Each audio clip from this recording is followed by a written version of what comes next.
Michelob Ultra Tuscan Orange Grapefruit. My God, America is imploding. Hello. Welcome to Fanzone Debate. We got another match for you. It's going to be really exciting. Number one contenders match. We're here, end of the season, getting ready to see Kurt Kolkowski defend his newly earned belt that he got at the end of the tournament earlier this year at Mayhem. And he's going to face one of these two today. We got Robert Parker going up against Nazario Montenegro. I'm scared. These two played back when this was Nerdgasm. I believe Robert won that outing, and I know that Nazario has feelings. So I'm interested to see what happens. I think Nazario is very much in the camp of he wants to win and move on as much as he might say he doesn't care. The man loves to win. And I think Robert is at the point where he's like, oh, I don't care, but that also secretly really wants to win. So it's going to be interesting. Cody, you're here. What do you think about this wild matchup? Oh, this match is completely going to be crazy. Nazario and Robert, it showed last time, like, Robert got really fired up. He normally gets fired up one question of every match. It's like a spike, and then he goes down. I'm just looking forward to the version of the show is when Brian points out points that are really valid, and we should have probably listened to a little closer than that, and he was probably right on giving the point, but we did something different. That's what I'm looking forward to, and at the end of it, I'm just waiting for one of them to be like, you fucked me on that one. So, like, that's my favorite part of Fanzone, so can't wait. It's fair. Brian, welcome. You're here for the number one contenders match. How are you feeling about this matchup? You brought me in last minute, and I saw the questions and the picks that they picked for the questions, and I really hate most of them. So that's good because that means that I'm on an even playing field, and I can judge purely by their actual debates. That's fair. That's accurate. Save the date for the title match, by the way, Brian. This will be great. All right, so we'll start by bringing in Mr. VHS himself, Nazario. Nazario, welcome. You've had some good wins to get here. You're now at the number one contenders match. You're playing Robert. How you feeling? I don't know how this shit happened. I don't think I was supposed to make it this far. I do like to talk shit, so maybe that helped. But now that I'm here, what the fuck is going on? I have no manager.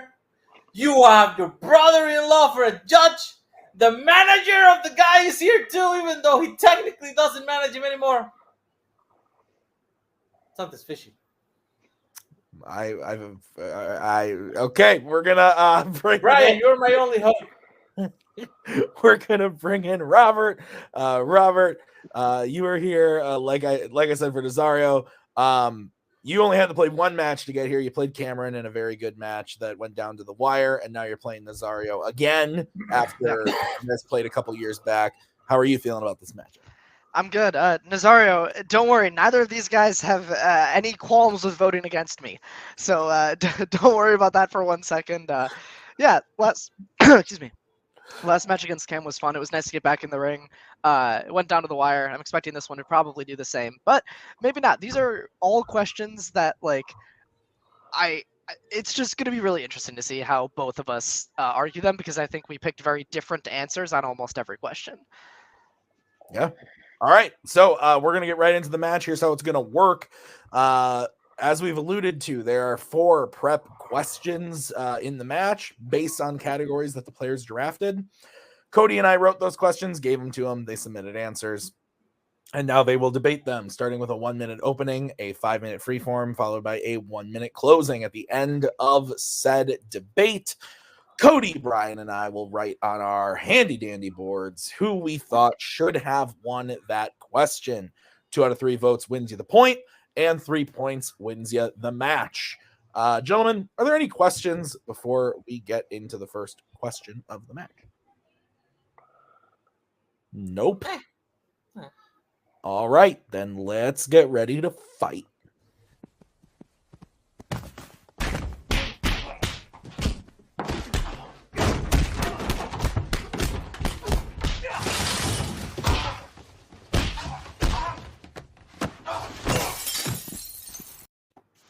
I love that clip with all my soul. All right, guys, we're gonna get into the first question in this debate, which was drafted by Mr. Parker.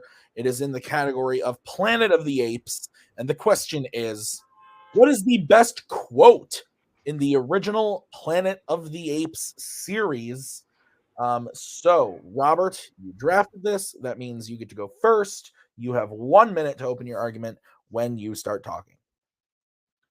The best movie quotes in the history of film they're character driven, they drive the plot, they're short, they're memorable, they're very, they're quotable, right? Something you can remember off the top of your head and just rattle off. Yippee-ki-yay, motherfucker, uh, Frank, my dear, I don't give a damn, or may the force be with you. Just the most iconic quotes are those kind of things. Very memorable, applicable in lots of situations. And I chose, get your stinking paws off me, you damn dirty ape. It's from 1968's Planet of the Apes. It is when Charlton Heston's character speaks for the first time after having his throat injured. So it's a plot device in the sense that it's used to show all of the apes that he can talk, that he's an intelligent creature, which really sets up the second half of the movie's plot. And also it's a really character-driven moment because he has been fearful and angry at these apes since he first met them, since they killed all of his friends, and he's trying to run away from them. And it's just a moment of exasperation for him as a character, and it's memorable. It's just so quick you can rattle it off. Time. All right. I'm gonna bring in Nazario. Nazario, you have 1 minute to open your argument when you start talking. I love how he said quick 3 times because he knows mine is long. But the fact that it's long doesn't mean that it's less meaningful. It may be less catchy, but it is half meaning. Mine is, you are right. I have always known about man. From the evidence, I believe the wisdom walks hand in hand with his idiocy. His emotions must rule his brain. He must be a warlike creature who gives battle to everything around him, including himself, which I think is very memorable because it tells you the essence of what the film is trying to tell you. It's trying to tell you that man is his own worst enemy.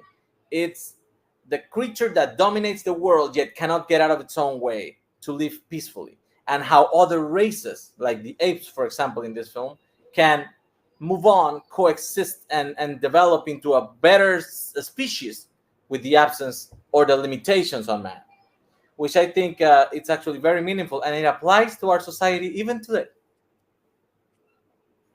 All right. All right. You guys are ready for your 5-minute free form. Try not to talk over each other, or I will beat you with a stick. 5 minutes when one of you starts talking. So I did say short, excuse me, but I'm not just saying that because yours is long. I think that like the best movie quotes in history, you have to be able to just like throw in as a reference in a moment's notice. And it took you half of your opening just to read your quote from a piece of paper because you don't have it memorized. It's not something that is memorable, right? It is an important moment of the movie. It absolutely is. It's an important speech, and it does summarize what the movie is about. You're correct in saying that, but the best movie quotes don't have to do that. I'm going to make an offer you can't refuse. Doesn't talk about the themes of what The Godfather is about. It's just a damn good movie quote. Actually, no. I actually think I'm going to make you an offer you can't refuse. It goes to the spirit of what The Godfather is. He's the man in charge, and he's the one who can tell everybody else what to do because he is, in fact, the Godfather. I think yours actually betrays your character because the first thing we learn about Taylor is that he hates people. Like he doesn't like people. He feels like they are ruining humans and everything. So he believes more in an equanimous ambient with nature and the animals. And the first time he gets to speak, he becomes a racist, dismissive freak, calling them stinking paws, them dirty apes. He's insulting and he's dismissive of their whole civilization just because they're apes. I don't. It's not just because they're apes. It's because they murdered and lobotomized his best friends and tortured him. I think those are very different things. I think it's very character driven. It makes sense that his character is afraid and terrified and angry at these apes because of what they've done to him and the other humans around him. It's not like it's out of the blue. He just like suddenly hates all apes just because they're apes. It is perfectly explained in the context of the movie why he's saying and thinking the things that he is. And again, there's no the best movie quotes are ones that you can just be having a conversation with like somebody who also likes movies and throw it in. They'll be like, oh yeah, from whatever, fucking Godfather or whatever. You can't do that with your like quote. It's not a good movie quote because it's not. You can't memorize it. You can't bring it up. It's 3 sentences long. You It's can just memorize so it quick. if you're willing to. But what You I'm saying didn't is, though. You read it what off I'm the saying page. is, what does it matter if I memorize it or not? What I'm saying is, in the context of what the film means and the message it tries to convey to its audience, is the most meaningful part of the film. It explains why, even though Dr. Sayers knows the reality about man, he hides it because he has discovered that the species itself, it's parasitic. It's a problem because if you allow men to reign free, they will take over and they will make slaves of all the other species, which is what happens in reality. If he wanted to be preemptive and make the men slaves and limit their potential, is the only way that apes could thrive, which is what they're trying to show you in the movie. And Taylor himself gets this message when he goes in the end, and spoiler alert, sees the Statue of Liberty and realizes where he has been and he has done. What I'm saying is that Taylor never gives it a chance. Like, yes, they are attacking him because they don't know he's a different human. But if he goes to them and tries to be reasonable since the beginning without being dismissive and racist and oppressive, maybe they wouldn't react the same way. His friend got half of his brain cut out while he was still living. You think that's gonna be cause for, yeah, I'm just gonna sit down and have a nice civil discussion with these people? Of course not. He's on in his mind, he's on an alien planet. He just saw his friends be murdered and tortured. He's been whipped and hosed down and tortured. He's seen these other mute humans be abused. Of course, that's a very, it's not a betrayal of his character. It's a very logical reaction to have. I think you're making a very good argument of why Zaius should say this quote, because he believes these things, that he thinks humans are evil. But the question isn't what quote like is a well-written line by a character that makes sense to say it. It's best quote in the whole series. And get your stinking pals off me, damn dirty apes, is the best quote. It's the most memorable. It's the most quotable. It's just it is encapsulating of the series as a whole as well, because it is Taylor's character, like you're saying. There's just a lot that's right with this quote, and I just don't think that your quote is a good quote. It's a good line. It's a good line in the movie that summarizes the themes of the movie, but not all the good quotes have to summarize the themes of the movie. Just because it sounds pretty, and then they want to try and use it, like you said, people will say, oh, I don't know what that reference is from. So that people are going to throw it out willy-nilly. Like Tim Burton tried to do in the remake, changing it up and saying, get your hands off me, you damn dirty human. I mean, that has nothing to do with like my argument, though. He was going with your argument. Hey, we're both know movies. We both knowledgeable about this. Let's throw this in there and see who recognizes that. Like, oh, that's a clever twist from the first movie. No, that's completely unrelated. That's like it is related. You said that the greatest quotes are referenced and acknowledged by fans. So that's what Tim Burton was trying to do with the wink to the audience about the original movie, and this is what you get. You're talking about quote that's not even in my movie. You're talking about quote that's not in my movie. Not in my movie. Strike it from the record. Nazario, you get to close first. You have 1 minute when you start talking. I guess this is the way we interpret the word best quote, because for me, best is something that has to be meaningful, something that has to go to the heart of what the movie, hell, even the series is, which is the nature of man and how his self-destructive warlike nature subjects everybody, every other species to our rule. And I think it's a symbol to what's happening in the world today, when for men to be this successful, no other species can thrive. And of course, somebody would want to hide that and show that they can evolve in the absence of man. His definition of best is just quotable. And a lot of things are quotable, even if it doesn't really make sense to the character that we have been presented with. For the first third of the movie, he doesn't like humans. He just doesn't like them, and he doesn't never give a chance to the apes. Yes, they did a lobotomy to his friend, but he doesn't know the details of the situation. Once he realized they speak, maybe he should try to understand them. Time. All right. Robert, you now have 1 minute to open your argument or close your argument, when you start talking. Burton's Ape movie, it has nothing to do with my movie. My quote is not in that movie. That's an irrelevant argument. I think it made it very clear why my line does work with his character. If your best friend was just murdered by a zealot and a bigot and a racist themselves, I don't think you'd be very keen to just like sit down and have a conversation and learn the details of the situation. I think that's a silly argument. And the best movie quotes of all time are quotable. They're not grandiose speeches. There can be well-written speeches in movies, but they're not necessarily the best quotes. There's great moments, but they're not great quotes. Your movie is talking about the themes of the movie, or excuse me, your quote is talking about the themes of the movie. Yes, but it's just not a good quote. It's cool that it wraps it up in a nice little bow, but so do other quotes that are also quotable. I Am Iron Man, one of the best quotes of all time, sums up the themes of that character, that movie, and it's quick and quotable, and you can actually throw it out in conversation. Nobody is having a conversation with other film fans and saying your 18-sentence speech. It's just not a realistic quote. It's not a very good one. That's all I got. Sorry. Time. All right.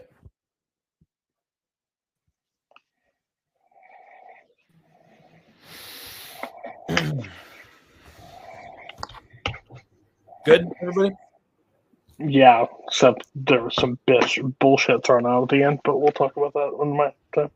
All right, couple things. I want to fact check here. Taylor doesn't learn that one of the I think it's Landon is the one that's lobotomized. Dodge, man, I don't fucking remember. He doesn't learn until after this, guys. He's just missing, but he does see the other one in the museum, so I'll give you that. So the argument held for me. I've debated this same question just in a different category. I've debated against Jacoby in the title match, best Lord of the Rings or Hobbit quote, and I went with the long drawn out thing where he went with the like trailer moment of the let's go on an adventure. And so based on the answers, I was pretty certain I was going to go with Nazario, but Robert actually convinced me in the argument about why not only is his a good quote from a movie and the series, but also why it's a good quote for the character in the moment of the movie and what's happening and everything. I think Nazario did a great job of doing the same thing for his, but I think Robert's extra thing of also letting it go into pop culture and everything worked for me. So I give it to Robert. Cody, where you go? There's just somebody on the call that said I am Iron Man that once also said that was one of the stupidest moments in any movie ever. So pandering. So nice to use that to try to sway the judges, but we all see through your bullshit. But on that note, I almost gave him 0 points because he decided to argue semantics for most of the fight that says it's too long, it's not a quotable thing, it's acceptable, it's an answer, and then he got stuck on Godfather a while. I'm just giving him shit because I can. I think overall he was able to back up a lot of the stuff that makes the scene thing. But I think it was not as one-sided as possible. But Robert did win for that. Okay. Brian, your vote doesn't count, but where would you have gone and why? As usual, I disagreed. I said Nazario. For me, this is one of those ones that was hard to judge because I think they both interpreted the question very differently of what, the best quote is. Because yes, one is more, more quotable. It's more memorable. It's more well-known. But the other one is a quote from the movie that has more meaning to it and more essence. And I think my interpretation of it leaned more towards how Nazario presented his argument, where it actually, how it really had more meaning, even though it's not like a quick quotable thing. Yeah. All right. So Robert does win the first point. We are going to move on to question number 2, which is going to come from a category that Nazario drafted, directors, specifically the aforementioned Tim Burton. And the question is, which Tim Burton film that gets a lot of hate is actually good? So Nazario, you get to open this one. You have 1 minute when you start talking. When I think about Tim Burton, I know a lot of his films are very divisive, but one that I think it shouldn't be is the remake of Dumbo, because when you see what Disney was doing, maybe still doing, it's kind of on pause for now, with the live action remakes of their famous animated features, most of them are just a carbon copy of what they did in animation, and that adds nothing. Dumbo did what remakes are supposed to do. It took the original material, it expanded on it. The story, it's deeper, it's more detailed, and he adds to the story element that were presented before, and he removes problematic elements from the original. I understand that it was made in the 40s, it was a different mentality, but what they were doing with the circus workers and what they did with the crows, those things are unacceptable in today's age, and he found a way to go around it, just like he did with the pink elephant. It's a movie that deserves more eyes, and it wasn't really taken well, but it deserves it. All right. Robert, you now have 1 minute to open your argument when you start talking. So the question specifically says gets a lot of hate, and I don't know if there is a Tim Burton movie that gets more hate than Charlie and the Chocolate Factory. This is a movie that I think if you go back and revisit it with fresh eyes that are not obsessed with the Gene Wilder version, there's actually a lot to like. It's interesting. It's one of the most unique looking Tim Burton movies. The performances are all, like, especially from the 5 kids, are all top notch. They're all really, really, really good. Johnny Depp is doing something new. It's a different take on the character, and even if you don't love it, it's at least interesting. It's new. It's different. We get more into his backstory. It's far more loyal to the source material, and I think that is where it's commendable. He makes a movie that is at least interesting. It's a really fun watch, and it gets maligned because when it came out, people just were not high on the Johnny Depp performance.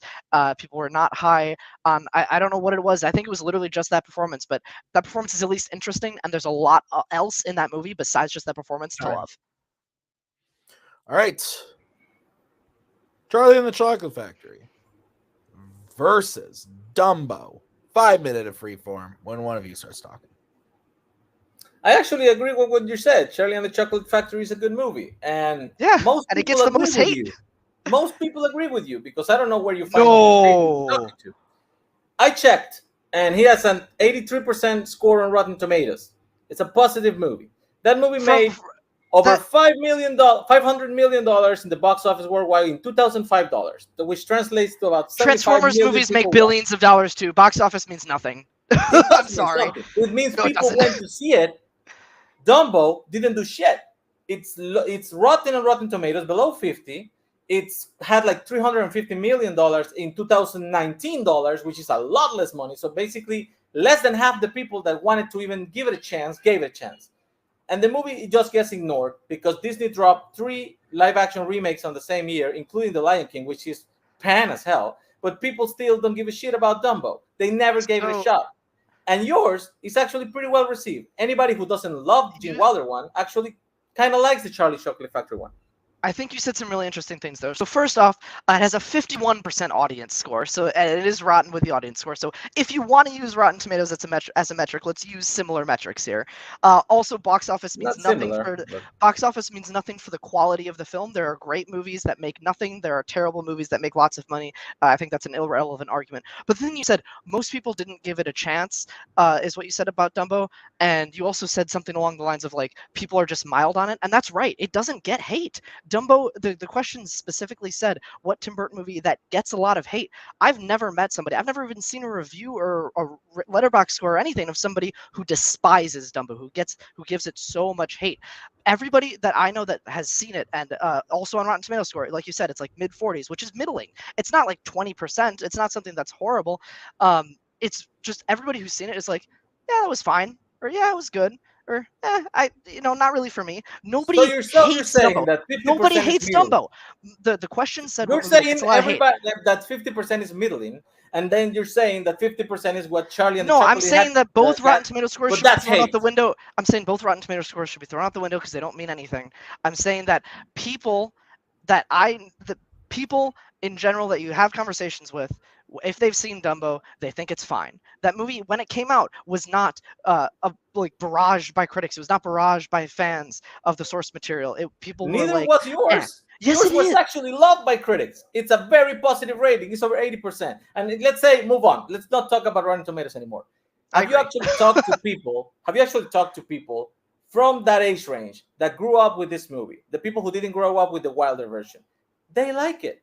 If you talk to a lot of people in our community, which I have because I am the Tim Burton guy, so I always keep bringing this shit up. And most people are like, you know what? The movie's good. Johnny Depp was trying to do Michael Jackson. That was a little bit off. But the kids are I think you're being a little generous with a little off. Deep Roy is great. And the music itself by Danny Elfman is actually very good. If we're just listing like cast members, I can say Colin Farrell was really good. Danny DeVito was really good. There's a lot of good stuff in your movie too. I think your movie is a fine movie. That's what I'm saying. But I don't think it gets hate. A good movie that didn't get a chance. There's 2 parts of the question. I don't think your movie gets hate. what I'm saying is that my movie is a good movie that improves a lot on the original, and it should have been a surrounding success, and it never even got a shot because people were already negative on it. Like, people were negative on it; they were middling on it. There's a big difference. You're saying when somebody doesn't care about something, that's not hate, but that is still a negative reaction to it. What your movie did was get positive reaction from most people. The question doesn't say what Tim Burton movie had the most not cared about, what that didn't get its shot, or was who most hates faithful Charlie to and the the source Chocolate material. Factory? Then tell me who hates it. I will go on Letterboxd right now, and I bet you 90% of the people that I follow who log it have it less than. So the people you follow are now the world. You said people. You said who hates it. I'm giving you. You are the one who's saying it's not the same. I'm saying mine didn't get a chance. Indifference is a form of not caring. Indifference is not hate. Indifference is not hate, Nazario. Those are not the same thing. What is hate? People are despising it. It's active hate, active anger, active despising. You haven't brought up a single evidence of direct hate for Charlie and the Chocolate Factory. I said people in my opening. Yes, I did. I said in my opening, I said people despise and tear apart that Johnny Depp performance. Please let me finish, Nazario. I said people despise and tear apart the Johnny Depp performance as being one of the worst performances of his career. They say it ruins the movie. People absolutely have that opinion. I don't remember people the name say, of the critic who said it in 2006. Is stupid. That is a thing that people hate from my movie. Nobody hates this. This is great. Robert, you get to close first when you start talking. I just feel like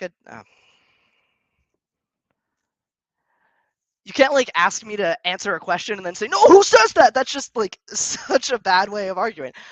Nobody despises Dumbo. People like Dumbo. There's a lot to like in it. It's an okay movie. I don't know why you keep bringing up the original. It has nothing to do. It's not most improved. It's not what movie should have made more money, what movie should have had a shot, because everybody who's seen it thinks it's fine.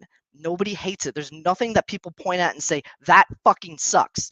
People can point at the Johnny Depp performance and say, that fucking sucks. There's nothing about Dumbo that people unanimously, or even not unanimously, there's nothing that people point at and say, that ruined the movie, that sucks. That's the definition of hate. It's not bewilderment. It's not disdain, or it's not not caring, right? It's not mild amusement. That's not hate. And those are the reactions that people had with Dumbo. Nobody looks at Dumbo and points out something that they absolutely despise. People do that for Charlie and the Chocolate Factory. They point at the very least that one thing that really sucks, and that's hate. And Charlie and the Chocolate Factory has a lot of good despite that. All right, Nazario, you now have 1 minute to close your argument when you start talking. So I guess we have to take his word that people hate Charlie and the Chocolate Factory because they hate Johnny Depp.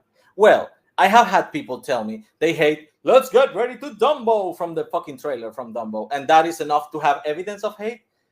I'm giving you evidence that people liked it. I'm saying that the critic score is over 80%. Dumbo is in the 40s.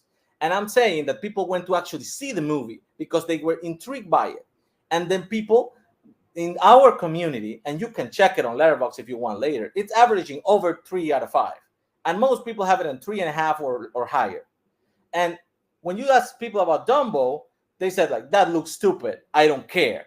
Indifference is also a negative reaction to it. I am sure some people will say, like, that's a fucking piece of shit movie. It ruined my childhood experience of the original Dumbo. But, I mean, who are those people? Who are we to point out who hate? What is a hate? Mine gets negative reactions and indifference. Yours gets positive reviews. And liked by most people are in that group.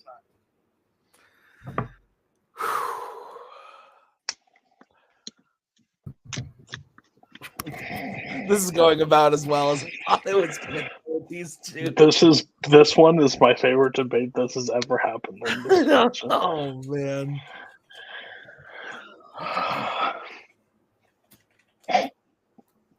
Fuck. All right.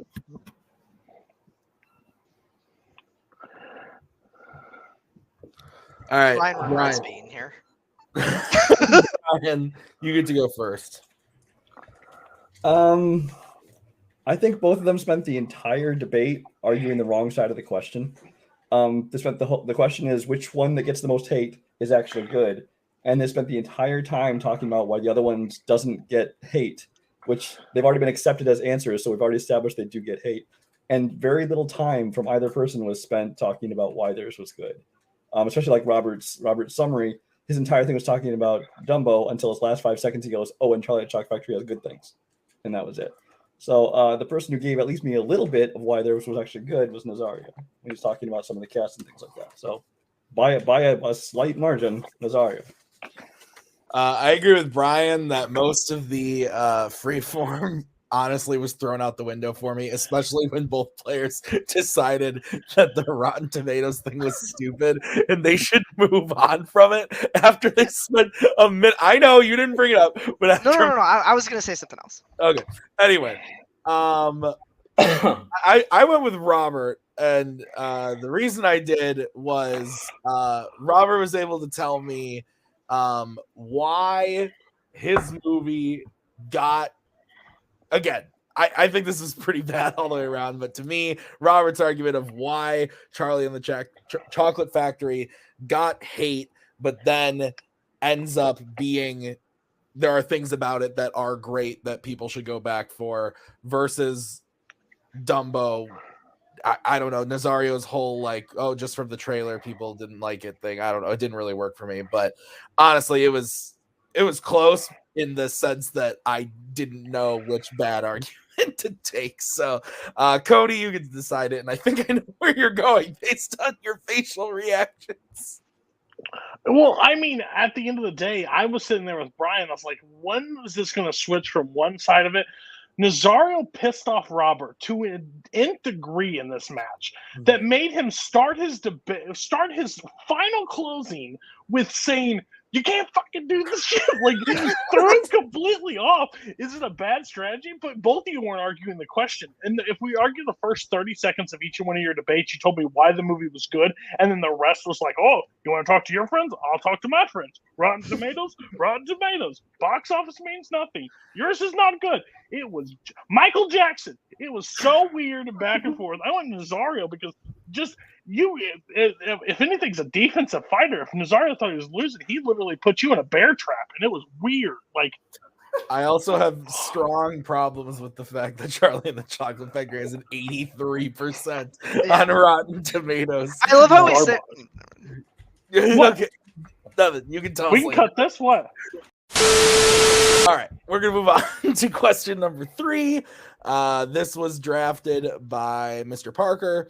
It is in the category of coming of age /teen, and the question is, what is the best performance in a 2010s coming of age movie? Robert, you get to kick this one off. 1 minute. God, I hope this doesn't devolve into an argument of what is a performance. But I chose Haley Steinfeld from The Age of 17. The Age of 17, I think, is an amazing, amazing movie. It's incredibly well written, incredibly well acted, and Haley Steinfeld goes through the full range of what you can do with a performance. It's comedic, it's dramatic, it's heart-wrenching, it's awkward in the best of ways that only the great coming-of-age performances can be. There's so many great scenes. The scene where she's in the car and she's sort of getting harassed a little bit, like her performance in that scene is incredible. Her comedic play off of Woody Harrelson is amazing. Her dramatic play off of Haley Lou Richardson is amazing. Every time that she's on screen, she is just batting 1,000. She's doing wonderful in every aspect that you can give in a performance.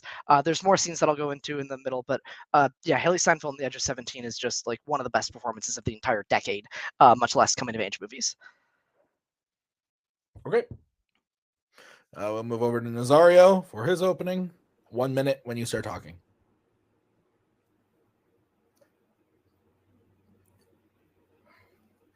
When I was thinking about coming of age movies from this period, obviously I'm a little older, so maybe I see movies in a different way. I decided to go with Olivia Cooke from Thoroughbreds because I have seen Olivia Cooke act. I have seen her in some kind of coming of age romantic things, but I never thought she could push it further than that. But then she was asked to play a character in this movie, which is something very tricky. It's a sociopath who has been faking her whole life that she can care. And then she has an incident that causes her not to even want to try to fake it anymore, and she reveals her true self. The things that she does in this movie are very subtle, but very, very impactful. She becomes this character who's not supposed to care or feel anything, and in the end, she still makes a choice based on caring for another person. It's a wild ride. It's very, very detailed, and it's probably a very underrated performance of the 2010s. Time. All right. I love both of these movies. So great picks. 5 minutes freeform when one of you starts talking.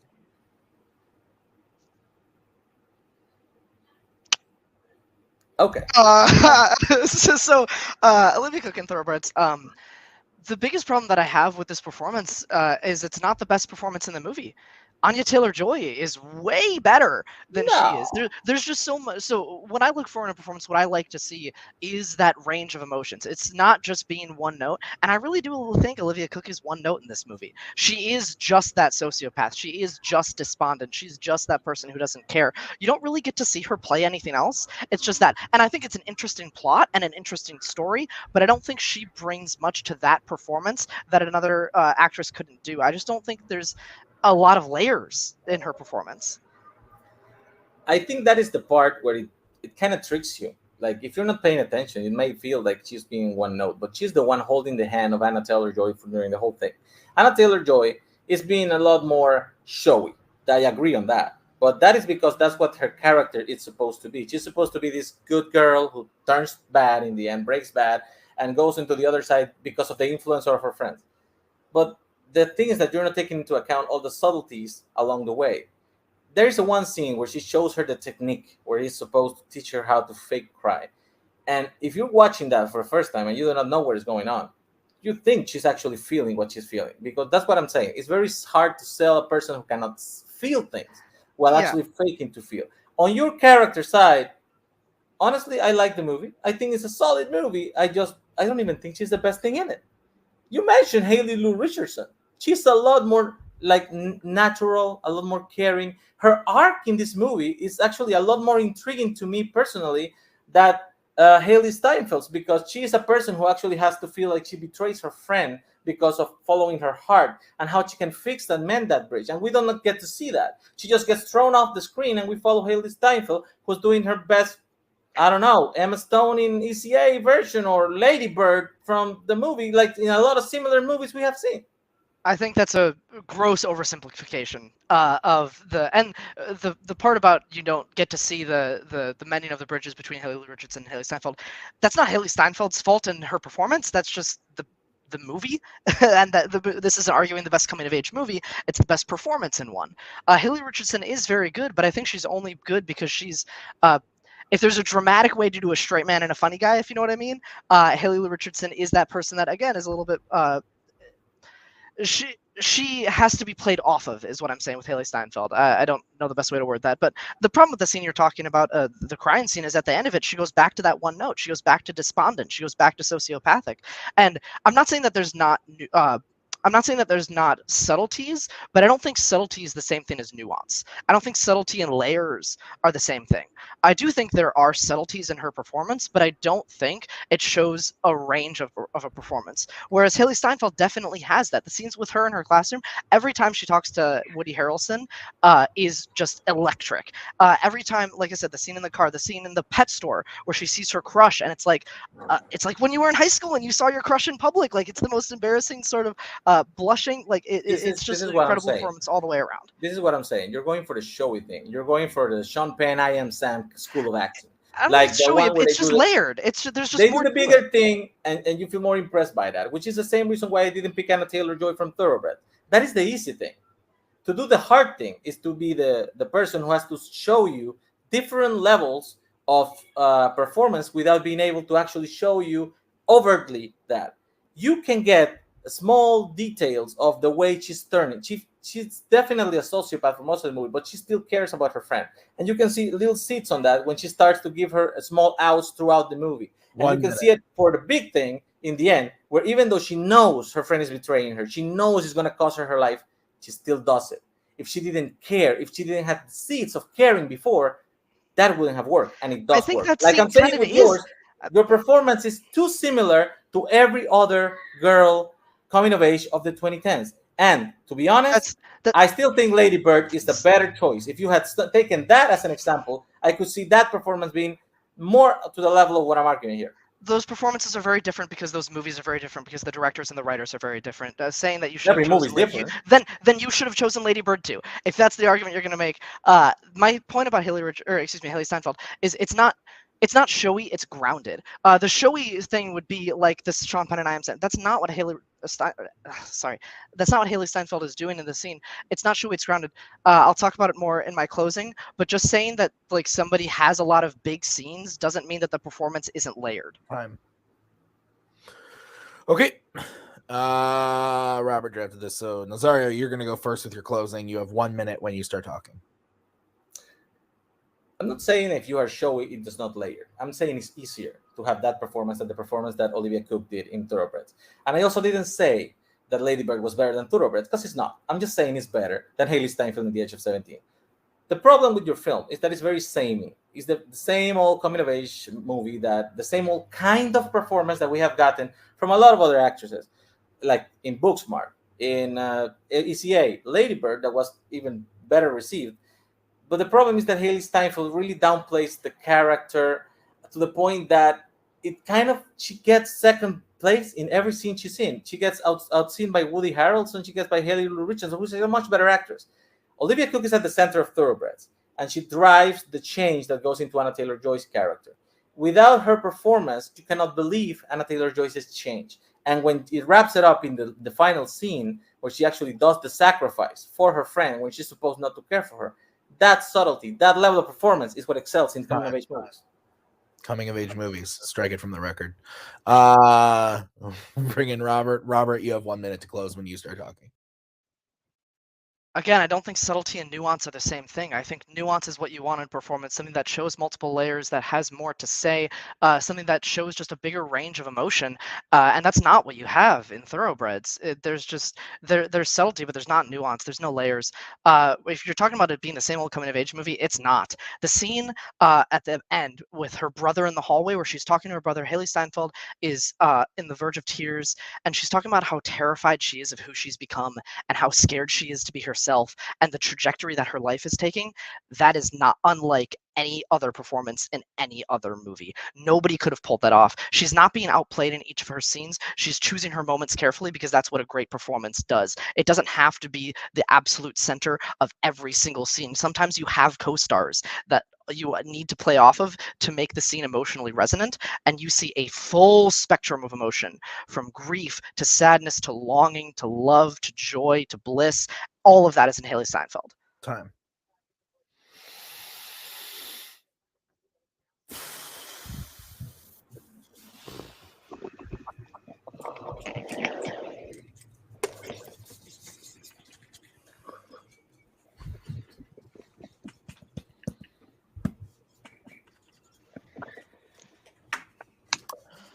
We all good? Yes. Cody, you get to start. I like when Sassy Robert comes out. It makes me want to like headbutt him, but it's not me he's arguing with, so I'm allowed to allow it. Basically, Nazario just had a problem arguing the question, I believe. At the end of the day, there was a lot about movies and reference, but at the end of the day, I believe every time Robert got swayed or he tried to sway him into something, he's brought it back to just the performance. And I think one of the best lines is like, "Then you should have picked Lady Bird in that situation." I think that's a fair argument that says his character is one note and that movie's one note, and the movie hits the same beats at all of it, but that's not the question that's asked, so they're fair throws. But I think he just presented the character of why that character's the best performance. So I went with Robert. Love the movie also. The movie's great. But okay, I missed most of that. But Brian, you get to go next. He'll tell me I'm wrong and pick somebody else. So I'm sorry. Cody is no. Honestly, Robert had me pretty much from the beginning. He started off real well talking about how Haley Steinfeld not only was able to handle all the different facets of it, from being comedic and dramatic and all this, but also one line I really liked he said was how she was, awkward in all the right ways for a coming of age movie. And while Olivia Cooke's performance was good in Thoroughbreds, it was a lot more subtle and so as an actor, it was a good performance. But when I think of a coming of age movie, it has a certain ring to it, and I think that he just gave me better examples of why hers was a great coming of age performance. Okay, so Robert wins the point. My vote doesn't count. I also went Robert. I kind of felt the same way. If I were picking out of personal preference, I would pick Thoroughbreds. I think that movie is fucking awesome and it's super underseen. But so is Edge of 17 is really great too. And I think Robert, like Brian said, I don't know what the fuck Cody said, but I know what Brian Important said, shit. what Brian said about just it being the better coming of age performance. How Robert argued that, I absolutely agree. So Robert is up 2-1 as we go into the fourth question, the category of horror icons. This was chosen by Nazario. The question is, what fandom movie would be improved by adding Jason Voorhees to it? This will be interesting. Nazario, you get to go first. You have 1 minute to open your argument when you start talking. I thought about this for a bit, and honestly, Jason is such a hammer of a character. He's such a theme changing of the movie that wherever you put him in, that you need to find something that kind of fits, even if it's in a kind of a mixed genre. So I went with Heavyweights. Because the setting is perfect. The kids are in a fat camp, and we know that Jason loves that camp. And I think there's a good movie that you could be made here in that kind of comedy horror type of movie where you can get the director Christopher Landon, I think is his name, from Freaky and Happy Death Day, and you can make it like Jason attacks this camp. And of course, you have Tony Perkins and Lars, who just care about the exercising, and they are going to do all the fucking mistakes that everybody does in the Friday the 13th movies. And then the kids are going to show up because fat kids, have been avoiding bullies all their lives. And since they have that practice, they can avoid Jason too. Time. All right. Robert, we will move on to you for your opening. 1 minute when you start talking. I went with Haunted Mansion. I think this is a movie that could be far improved just because there is so much to improve on. It's a movie that's not very good, but if you add a more menacing villain like Jason Voorhees and make it just a little bit darker, you don't even have to change the plot that much. The plot stays about what it is. The villain just becomes far more menacing. It becomes far more dark. You have a real adversary, and I think it just becomes a far more improved movie with that addition. I'm not changing my movie completely. I'm not remaking it into a brand new movie. The movie stays the same. It just gets better. So that's why I'm going to go with Haunted Mansion. I yield my time to Tim. Ooh, I'll use this 20 seconds to talk about the upcoming tournaments in Fandom and Warzone. No, I'm just kidding. I'll bring you guys back in. 5 minutes of freeform when one of you starts talking. I just don't think your movie works. I'm sorry. You had every movie to pick from the fandom realm, and you pick one that you're locked into an IP. You're locked into a movie that is an adaptation of a Disneyland ride, and you're just going to throw a character from a slasher R-rated series on it, and you think that's going to work. How is that going to work? I think it'll be a more sell that concept. I'm not an advertising executive. I don't need to choose how I want to sell and market my movie, but I can say that the movie would be better for having Jason in it, and the movie can stay about the same. Not all movies based on rides have to be like an exact adaptation. The Pirates of the Caribbean movies are far different than the ride.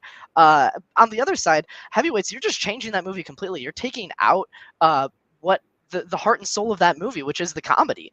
You're taking out everything. I started saying it's a horror comedy. Right, but you're just adding something that doesn't work with that premise. That premise is, like you said, the fat camp, and if you add Jason to it, it's just Jason chasing fat kids around, and then it's just a Friday the 13th movie, and it's just please, I'm not done. Please. Then it doesn't make your movie better. It just makes it more way more mean-spirited, way less politically correct. It's just him chasing around fat kids, and you just get that in any other Friday the 13th movie. It doesn't have to be Heavyweights themed. That's the beauty of it. It actually perfectly works because Jason just goes to the camp to kill people. And who's he going to first meet? All the counselors, like he does in every other Friday the 13th movie. Fair. He was going to deal with Tony Perkins and with Lars and with all those assholes. And then he's going to try to get the kids right. But this is the brilliant part of it. The kids they have been avoiding bullies all their lives because they have that practice because being the fat kid abused one. So they have all the techniques to hide, to avoid, to distract them, to make it funny like they are in the movie. They do these things that they can apply to Jason, and we can spend the movie finding the ways the kids avoid Jason. And you don't even have to find a way to finish off Jason. He has been set up to end up movies just walking away, like Freddy versus Jason. He can go away and the kids can have their salvation in the end after having all these hijinks ensue. In your movie, you're saying you're not going to change the plot. The movie has barely any plot. Like the ghost of Mr. Gracie wants to have Eddie Murphy's wife because she's a reincarnation of his dead wife from the Haunted Mansion. How does Jason fit into that? You just keep saying he doesn't really have to change.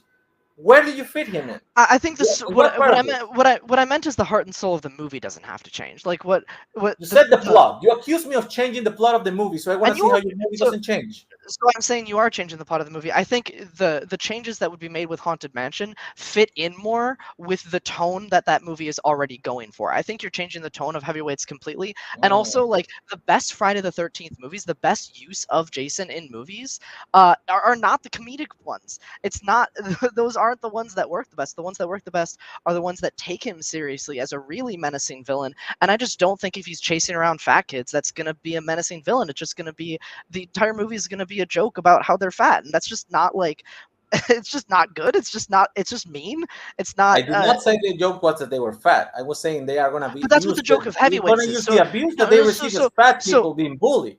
So they could have the techniques to avoid Jason. And what you're saying is that it's going to. What techniques do you do? Like you hide under like a different bench? Like I don't understand that at all.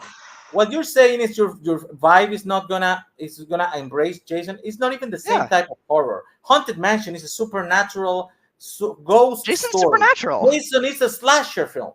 It's a completely different side. Yes, there are supernatural beings in slasher films like Freddy, like Jason, like Michael Myers, but they are still slasher films. It's a whole different type of horror. You are changing the conventions of your movie. Right, the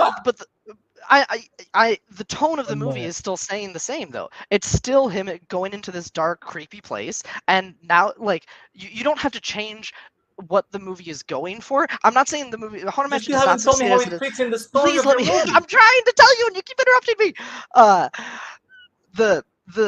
The movie, he can go in with a team of investigators. They can get killed along the way. He doesn't have to go in alone.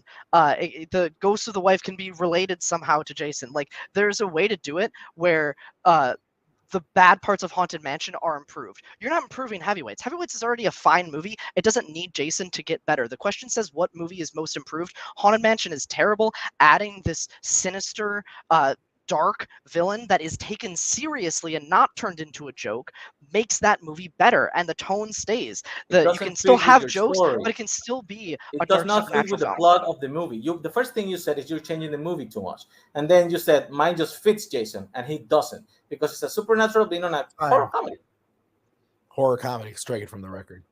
Robert, you get to close first. 1 minute when you start talking. I think a movie can have jokes without it being a comedy.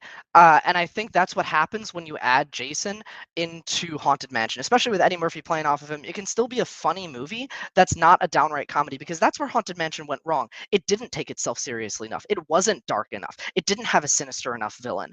And if you add Jason into that movie, all of those problems are fixed and the movie improves drastically. Heavyweights is already purely a comedy, and I think you completely lose that by having kids who like know the ways to hide from a bully on a camp. Like, it's Jason, you're not going to hide from him. He's going to come up and kill you. And again, I just don't think it's funny or interesting or improves the movie to see Jason chasing fat kids who know how to get away from him.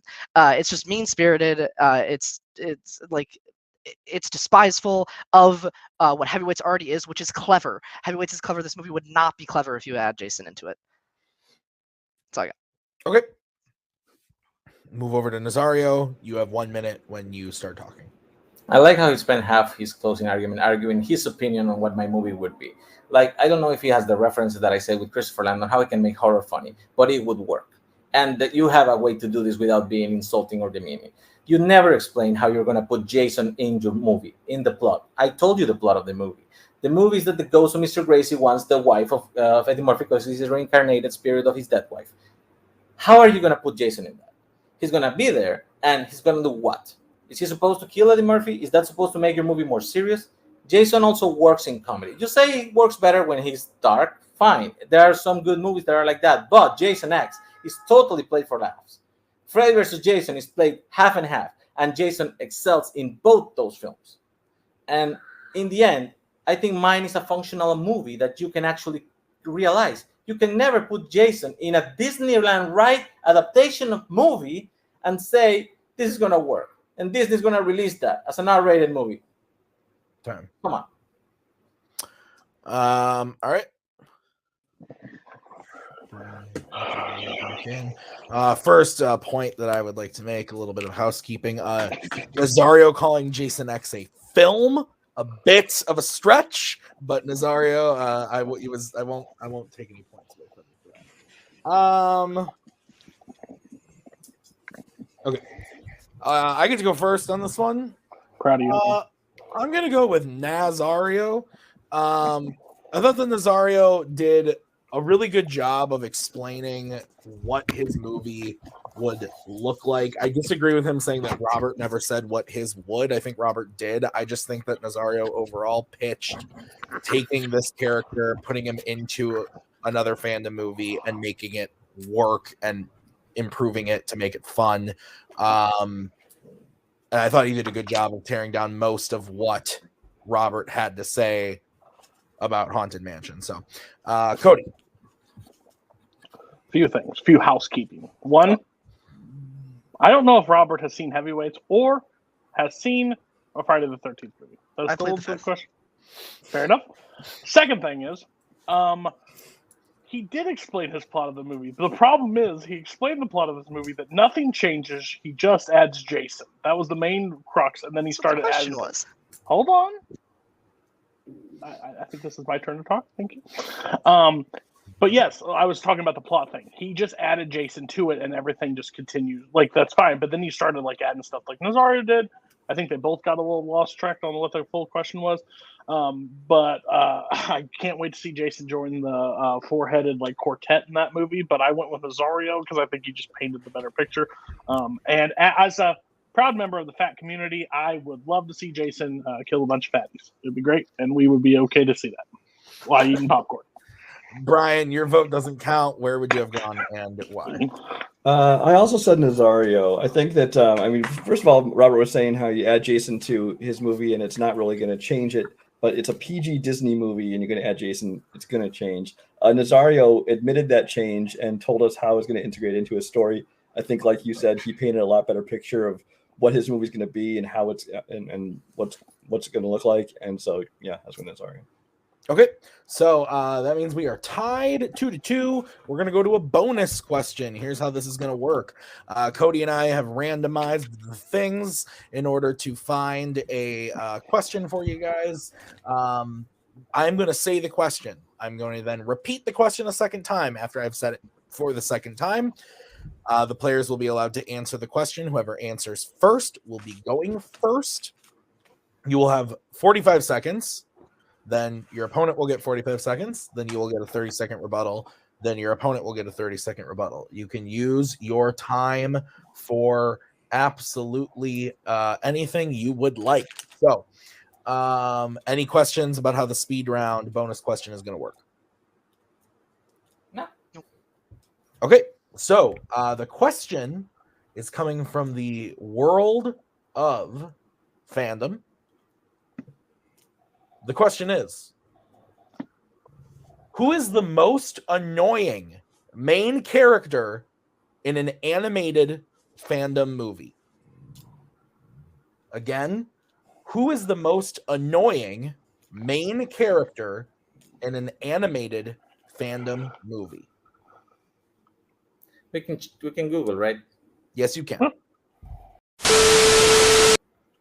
Oscar from Shark Tale. Who's Okay. that? Is it Will Smith? Yeah. I'm gonna go Barry B. Benson from the B movie. Okay. This is gonna be good. All right. So, gentlemen, I will stay on screen for this to give you your countdowns and your warnings. Robert, you gave your answer first, so you will be going first, and you have 45 seconds to give us your opening. I'll read the question one more time again. Most annoying main character in an animated fandom movie. Robert, whenever you... One second. Sorry, I just froze for a second. Yep. Can you hear me again? Yep. Okay. Good? Okay. This isn't cutting my time. We're good. No, Right, you're good. So whenever you're ready, go. Okay, so Barry just spends the whole movie complaining about how he's not famous and cool, and then when he gets famous and cool, he's just a dick about it. He's so full of self-loathing, and he hates his life and his job, and he's just so annoying. He pushes people away who are trying to get close to him. He's a dick to the girl who likes him, and the guy who's trying to be his friend, and he just pushes everybody away in favor of fame and money, and then he gets that and just does the absolute worst things with it. Barry's actually funny. He's interesting. He has interests. He wants to get out there and explore, and he has this really nice, sweet relationship with the humans, and he has a great relationship with his best friend when they're in court. You know, he is there with his friend, and I think his friend sacrifices a lot for him, and Barry is very forgiving and thankful for that. There's just a lot of layers. He's a good person. He's a good B. Good B. Strike it from the record. Also, I will make a point out to the judges. Robert said Barry instead of Oscar to start the I I'm was sorry. going to point that out. Sorry. That That's does my- not sorry. that does not apply into the arguments. So Nazario, 45 seconds when you're ready. I know you cross off their names, but it worked for my side because you said everything that was wrong with Barry. Barry is a selfish person who just doesn't want to do what the bees are supposed to do. He wants to do whatever he wants to do. And what he wants to do is hook up with a female woman, and sell you some honey. It's creepy, it's annoying. And he's just Jerry Seinfeld doing shtick. What's wrong with all the bees? Why the bears take our honey? I mean, it's lame and it's stupid. Is Oscar a good character? No, it's not. Shark Tale is also a bad movie. They are both terrible movies. But at least yours has an arc. It has the arc that is the classic of the hero, that he gets what he thinks he wants. He becomes an asshole. He pushes away his friends, and then he learns his lesson and comes back. I think at least yours appeals to kids in an interesting way. Mine appeals to no one. It's a creepy mid thing between adult and childish thing about interracial relationship that doesn't work. Time. Robert, 30 seconds. Oscar doesn't start with an asshole, and excuse me, he doesn't start as an asshole, and you know, or he doesn't. I'm sorry. Can I restart? Yes. I'm so sorry. Go ahead. Oscar doesn't have an arc because he doesn't, become an asshole over the course of the movie and then come back to being a good person. He starts as an asshole, continues to be an asshole, is still an asshole at the end. Barry is a good B. He's not selfish. He likes contributing to society. He loves traveling with the soldiers. He actually has agency once he finds out about the honeypot. He's very dedicated to getting justice for the rest of the bees. That's admirable. He has a lot of good qualities. Some of the jokes are actually kind of funny. The relationship with this woman is actually really interesting and heartfelt. Oscar is a dick through and through. Time. Nazario. I think Barry is actually a very selfish person because most bees, all bees, actually accept their placement in life and they go into the circle of life the way they're supposed to. He decides that he's special and he's going to do whatever the fuck he wants. Yes. Does he see an opening where he can sue people for taking their honey? Yes, but he doesn't do that out of the willingness of his heart to be a good bee. He does that just so he can avoid being working bee again. Oscar starts off as a nice guy, becomes an asshole, and comes back. He tries to be hip in the early 2000 way that most characters do, and it doesn't work, but it doesn't make him an asshole. Time. Okay.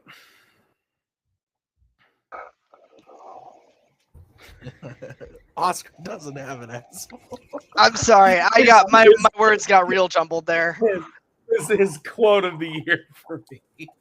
Oscar doesn't have an asshole. Well, he's a fish, so I don't know, man. Oh, man. Tim's nicer than me. I would have watched just to keep your argument. I would not have. It made me laugh. I made him laugh because I laughed out loud. So, are the judges good? No. Okay.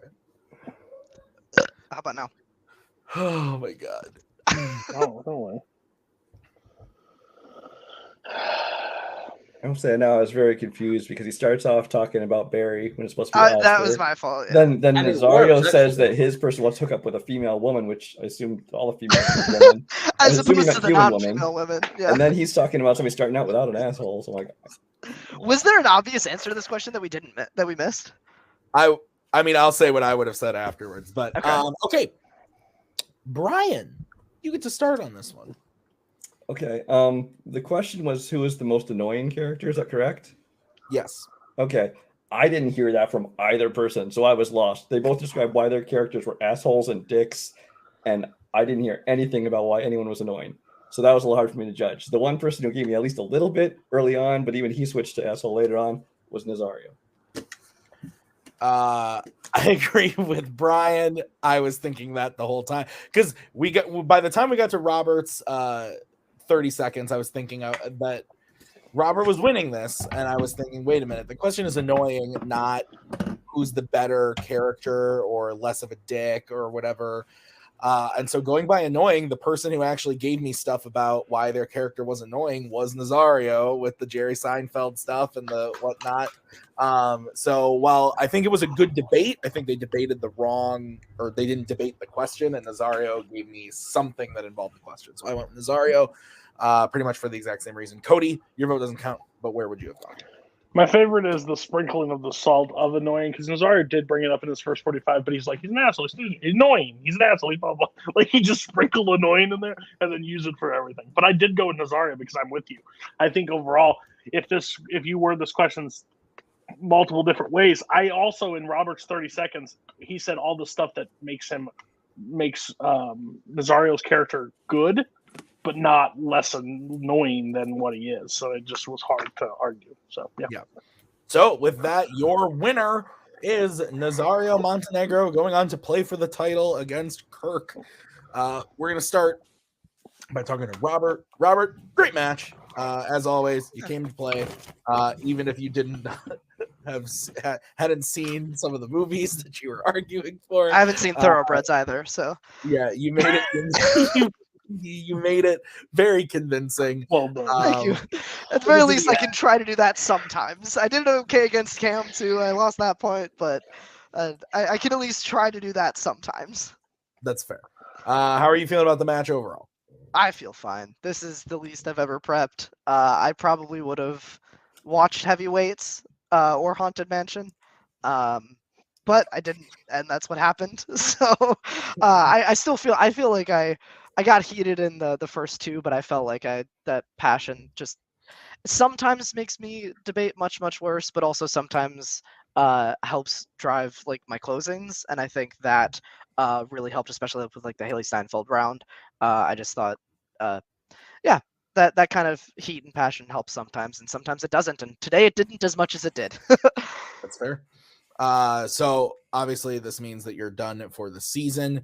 But if you were to come back next season, if you want to come back, who would you like? Caleb Coho. No, I don't know. Whoever. I would watch you yell at Caleb Coho. I would love to. I think I played him once back in the olden days. I think I won that, but I don't really remember. So sure, Coho. Give me Cam again. Fuck it. I don't know. Anybody. Sounds good. All right. Well, Robert, great match. We'll see you soon. We'll bring in the winner, Mr. Montenegro. Nazario, you're going on to play for the title against Kirk Kolakowski. How you feeling? I feel a little better now knowing that he didn't prep well, because I didn't either. Like, I actually watched Thoroughbreds for the first time this morning. So I picked that out of the trailer. It looked amazing.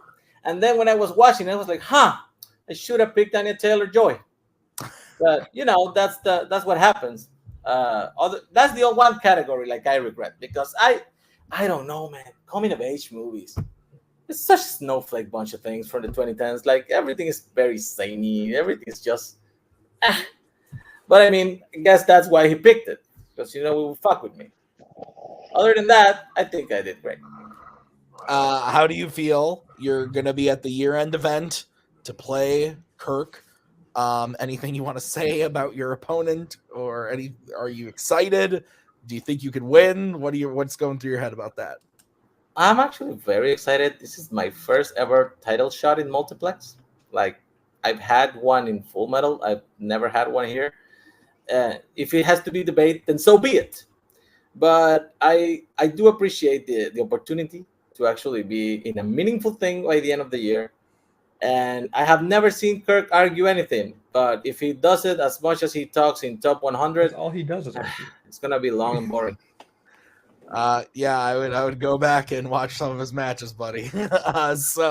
Nazario, congrats. We'll see you at the end of the year for the debate. I'm looking forward to it. Brian, any final thoughts? Yeah, he's apparently never met Kirk because that's all he does argue, even not in debates, just in anything. But yeah, this was a good match. There was two questions I think were pretty decisive, who I thought won them personally at least, and two that could have gone either way. So it was actually pretty close. And Robert, I think, actually did a good job because if I didn't know, I wouldn't have known that he didn't watch these movies. He covered it up pretty well. But at the end of the day, Nazario just pulled it out. Cody, what about you? Yeah, I think if you didn't prep for this match, if you want a shot at the title, you're going to have to prep against Kirk. Kirk leaves no stone unturned. He's by far the best one going right now. I think it's funny that Nazario's in this situation from where he lost to, I think, Boatman because two judges didn't see the movie that he was debating and he just threw total bullshit and Nazario lost that and now he's all the way back here. But I think the interesting thing, Kirk versus Nazario is probably the most different stylistic between the two. And that makes for a hell of a debate and hell of a title match. And Brian, like I said, saved at your calendars. We agreed more times than not this night because they didn't prep as well. So we were like clear winners here. But yeah, absolutely great. I can't wait for the title match. All right. Well, we will see that title match at the year-end event. I want to thank Robert and Nazario for being here, as well as Cody and Brian for judging this one with me. We'll see you guys very soon for the final debate Fanzone match of the season. Been a hell of a season. Been a lot of stuff, but we're at the end, and I'm very excited. And I'm also looking forward to fun stuff next year, but I think Nazario versus Kirk is going to be awesome. So we'll see you guys real soon with that match. Until then, thank you. Have a good night.